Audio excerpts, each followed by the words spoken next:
Yo, what's up mga boss? So, ito maglalambat muna kami ni Pinsan. Ayan o, kamo si Pinsan. Glambat muna kami.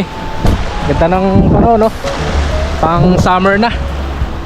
So, yun, bago ang lahat, shoutout sa mga tropa natin na security dyan sa Anbaya, tsaka kay Pare Billy, tsaka sa mga tropa pa natin dyan sa Infrapower. Shoutout muna sa inyo. Ito, malalambat na naman tayo mga boss. So medyo fighting muna ng konti. Yun mga boss, dito na kami, nakalusong na kami. Pero papunta pa lang kami sa spot. So yan. Shoutout na rin kay Ninong Father Mardy Fernando. Shoutout sa'yo Ninong. Naway makarami kami. Tsaka doon sa mga tropa nating ano dyan, grass cutter, kay Boss Idol J Angeles at kay Carlo. Yan. So ito, malalambat kami. Ano na, plano na kayong dalawa at mga nana rin tayo. So yun, papunta muna kami sa spot dahil may nagtimbre sa amin. Dito daw maraming isda. Subukin namin yung Pinsan. Ayan, lalambat muna tayo mga boss. Boss Rapsel, halika na, lambat na tayo. Mga boss, ayun na, lumusong na si Pinsan. Medyo mababaw lang naman yung ano natin, location. Ayan, hindi lang basta ano yan, lifeguard din yan si Pinsan, kaya kumbaga safe na rin tayo dito. So shoutout na pala daw sa mga kasama niyang lifeguard, sa mga kasama niyang lifeguard sa Andaya. So yun, lambat na tayo guys. So tara, para makarami.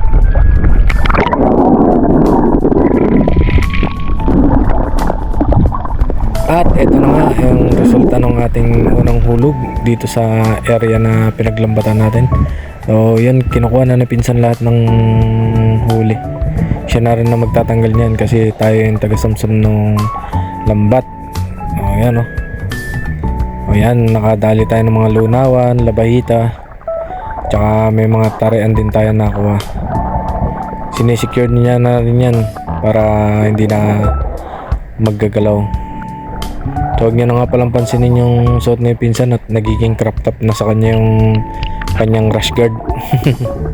Dahil sa ano, lumalaki na rin at nantiyan, malobo na.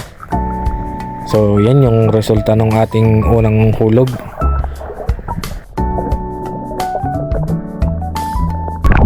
So yun mga boss, nakaunang hulog na tayo. Pangalawang hulog na. So ayan, tignan natin kung may mahuli ulit tayo. Dahil nung unang hulog natin, maganda naman yung nahuli natin. So ito, pangalawang hulog na. Ayun, sagad ang lalim ngayon. Sagad ang lalim ng tubig.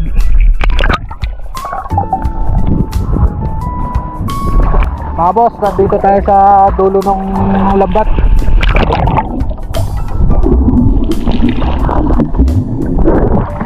Ayan, sinisimulan na natin timbugin. Natitibog na ni Pinsan doon sa kabila.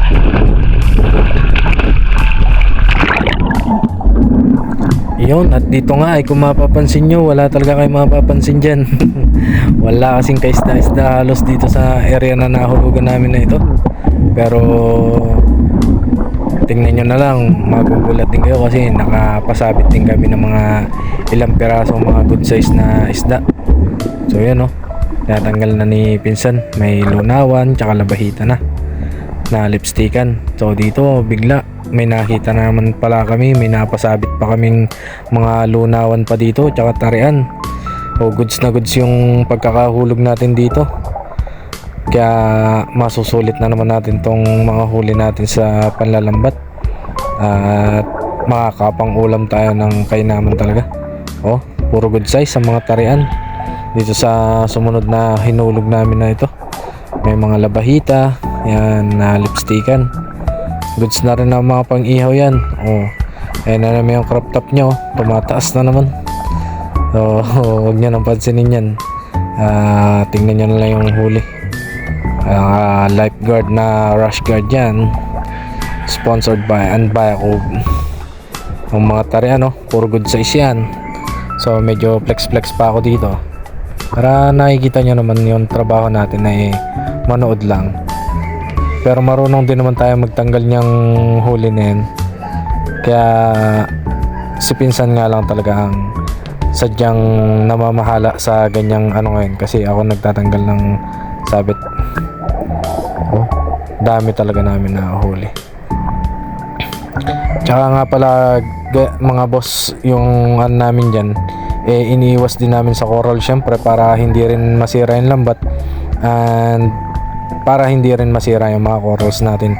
Siyempre bilang mangingisda at nagdadagat din, iniingatan natin yung ating mga corals para may pamahayan at pag-anuhan pa rin ng ating mga isda, upang sa ganon ay patuloy pa rin tayo makahuli ng ating mga pang-ulam pagka tayo nagdadagat, para laging fresh ang ating inuulam sa araw-araw, lalo na pagka tayo nagdadagat.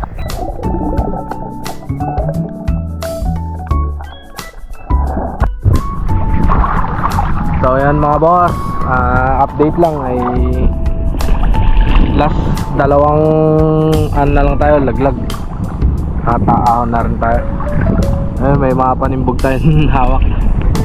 Prepare para sa pagtitimbog natin. Medyo maganda na yung nahuli natin, kaya dalawang laglag na lang kami.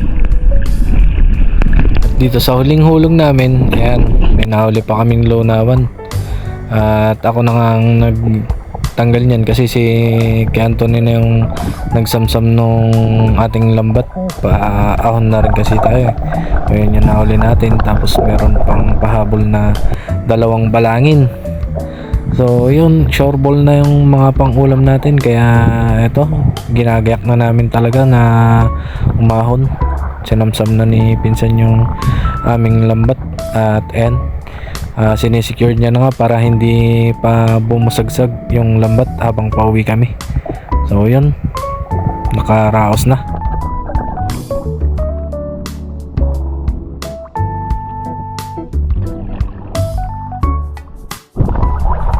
So yun mga boss, pauwi na tayo. Ayun dito kami naabot. Ayun tanaw na yung mismong bayan. Nandito kami sa dulo. So ito yung nahuli natin. Nakadali tayo ng konting isip tsaka mga labahita o tarian.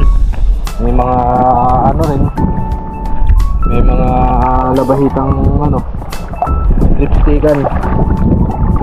Yan. May mga konting lunawan. Nakasulit na naman tayo. Muntikan na mapuno yung ating lalagyanan. Konti na lang talaga. So nasulit na naman natin yung paglalambat kasama si Boss Tonyo. Yan, dalawa na naman kami ni pinsan. So yun lang, hapon na, kaya pauwi na rin kami. Partihan na naman mainam to guys. So yun lang mga boss, another day, another pang ulam na naman.